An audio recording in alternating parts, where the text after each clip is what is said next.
Hi Internet, welcome to the Greg Troyan YouTube channel, and welcome to Greg's 14 Adventures, a weekly vlog where I discuss my journey through Final Fantasy XIV as a first-time player.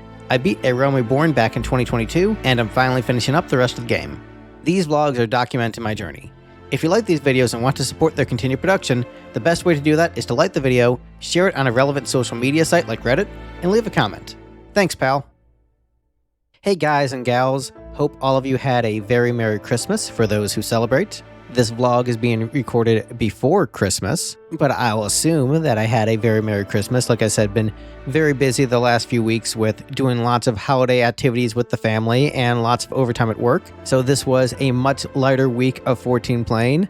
I've been saying that for a few weeks now, but I'm hoping that coming up, I'll be able to, sink my teeth into 14 and spend more time playing the game. But I did get a little bit of playing in this week, and I'm excited to share my thoughts on all the things I did in 14 this week.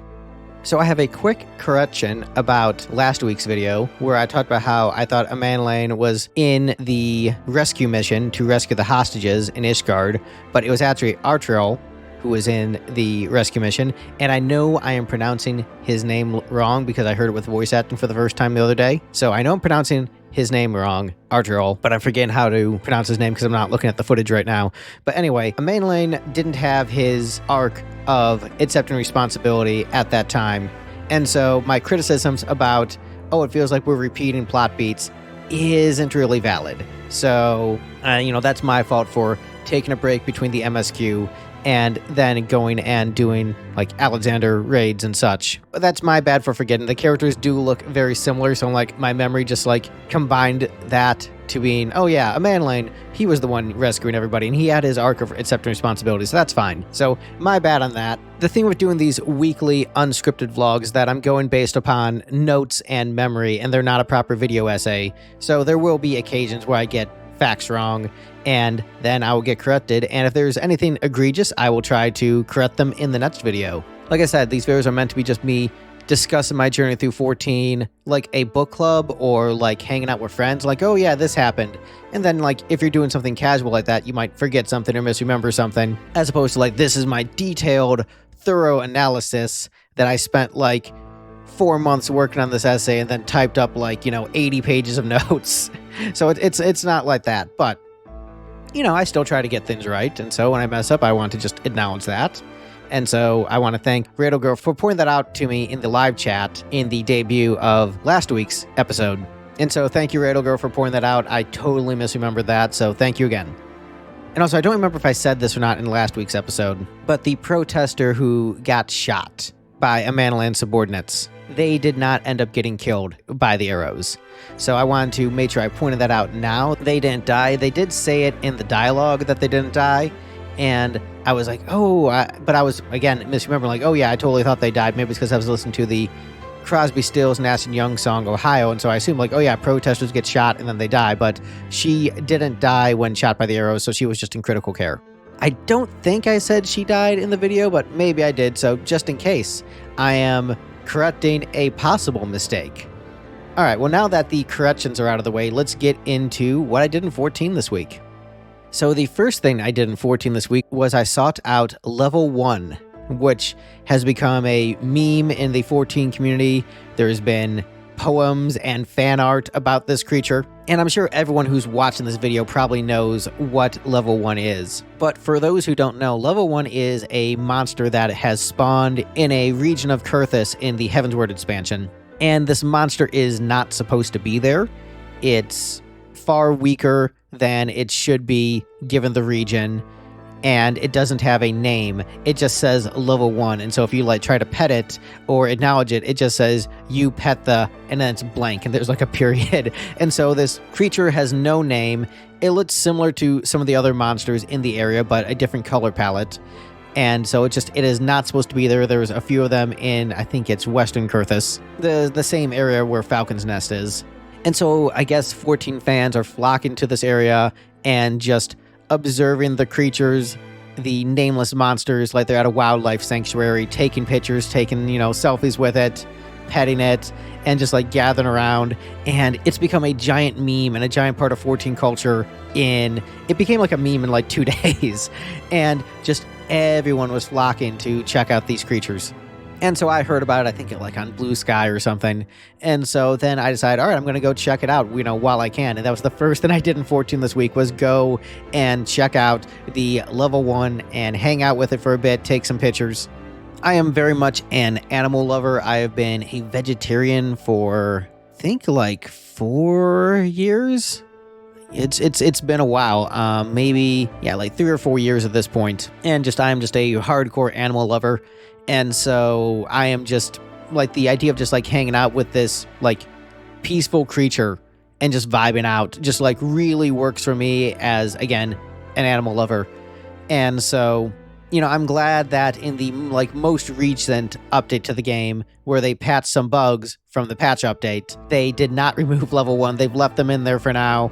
It makes me very, very happy. I, along with many other 14 players, just love these things, love that they're there. Would love if they got some lore added to them, maybe a quest, like if it became like an official part of the game and not just like, all right, here's this bug.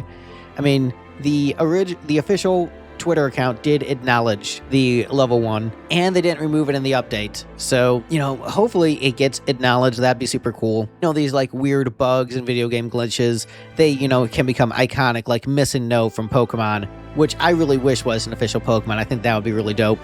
But yeah, level 1, love it, loved hanging out with it. And then the next thing I did was the Beauty is Only Scalp Deep quest with both my main character Lito and my alt character, Glamour, who used to be my main, but then became my alt. And, there's not too much to say about the quest. It's a very simple little fetch quest. I do like how theatrical the hairdresser is. I think that he's really fun, and so I like that you can summon him at all times. Just, I don't know, I love his flamboyant nature. He's like Sweeney Todd, but mixed with Kefka, but also, like, without the evil. And so, like, that's very fun for me. I did this quest because I was talking with some folks in my Discord about glamours I wanted for my characters in 14, and just like was getting tips and stuff. And then I was asking about how I can add like makeup and lipstick to a character, and they said, oh, do the side quest and then you can add that. Because, I have my main character Lito, who was basically me recreating my character from Final Fantasy XI in the world of 14, and Lito has a main outfit that he wears in 11. And so one of my goals is to eventually get an outfit that really mimics his 11 outfit as close as possible. It's basically an outfit that you get in the Secrets of a Dueling expansion, and it just sort of became the main look for Lito. It's my lock style. For me, that's Lito's canonical outfit. In the same way that Cloud Strife, has his canonical outfit. Squall has his canonical outfit. So, trying to make that happen, got some advice in the Discord server. If you lovely folks in the comments section have any tips for what would be the closest bet to getting that outfit in 14, definitely let me know. And then as far as my alt Glamour, I've always felt like the truest expression of my inner personality, like my default outfit of like who is Greg at the core of his being, is how I looked with my glam rock band lipstick. My stage outfit is the outfit that I wear where I feel most like me, where I'm just like, yes, this is who I am. This is like the interior being externalized. It's just what feels like when I look in the mirror and like, yes, that's me, more than anything else that I wear. And I know that might be like, what? Like, you've got like the makeup and like the top hat and, the teased out hair and the rainbow jacket. Like that's so over the top and gigantic. And just, I don't know what to tell you. That is what feels like the canonical Greg outfit. And, I don't wear it anymore. I've gotten a little bit fatter, so I don't even know if it would still fit me. It probably still would. But, I don't perform anymore with the outfit. Like, the band is basically, like, COVID essentially killed the band. But I was planning on, winding the band down once I hit my 30s anyway. So, like, I hit age 30 in 2020. So, it was basically like the band was going to wind down anyway. And then COVID was just sort of like the final nail in the coffin. And, I know that a lot of people might think like, oh, like the rainbow jacket and the makeup, like, is he trans? Is he gay? Like, nope, I'm straight. But that just, again, that outfit just really resonates with me. I think what's sort of interesting about it is that it also feels like me, but also feels like a character I created. It feels like the kind of character, like if someone designed that for a video game or designed it for a cartoon, like it would be a well-designed character. And so, I don't know, it really works for me, and so I would love to try to get as close to that as possible in 14. I know that would be very difficult with, like, the rainbow-colored jacket. That's, like, the one thing I'm like, that's probably not going to happen, just because of the way the stripes line up. But, you know, getting a top hat, putting some makeup on, getting an open jacket, and, you know, some pants, that should be reasonable. And then, you know, see if there's one with like a multicolored design that could work. But yeah, if you have tips for those glamours as to what I should do, what outfits would work the best, definitely let me know in the comments below.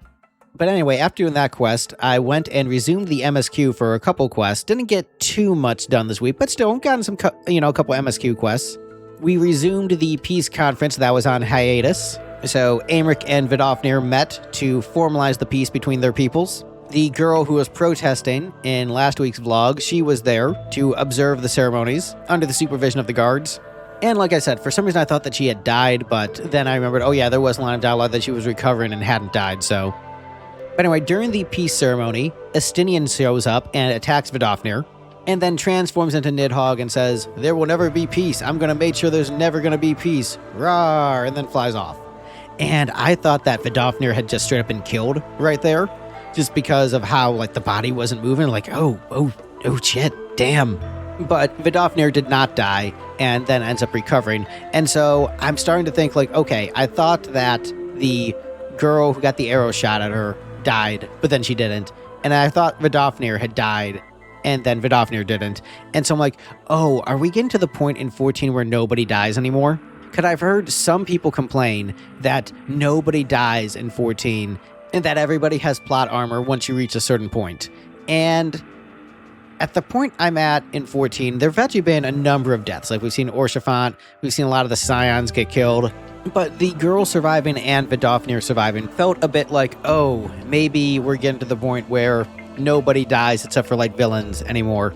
But yeah, they definitely should have had more security at, like, the very top where Aymeric and Vidofnir were meeting, like, more guards. They should have been ready to throw hands with Estinian, because the reason Leto was told to come in the first place for the first peace conference that got canceled was so that he could act as security if Estinian showed up and caused trouble and was trying to cause conflict. And so that is exactly what happens here, but they just, like, forgot, or they said, Leto, just relax. We don't want you doing any work while you're here. Like, no, like, the reason you had Leto was to make sure he was ready to throw hands and kick some ass. Like, why wasn't Leto up at the top, ready to fight? And because, like, he's a neutral party between, you know, Ishgard and the Dravanians, so he'd be a perfect, like, middle person to be up there during the peace ceremony, since he's basically what brought everybody together. So he should have been up there for the symbolism of, you know, bringing the peoples together, but also should have been up there for security purposes. Like, why wasn't Leto up there? That's, come on, like, I know that, you know, there's video game logic and, like, oh, we just have to have the dramatic thing happen for the plot,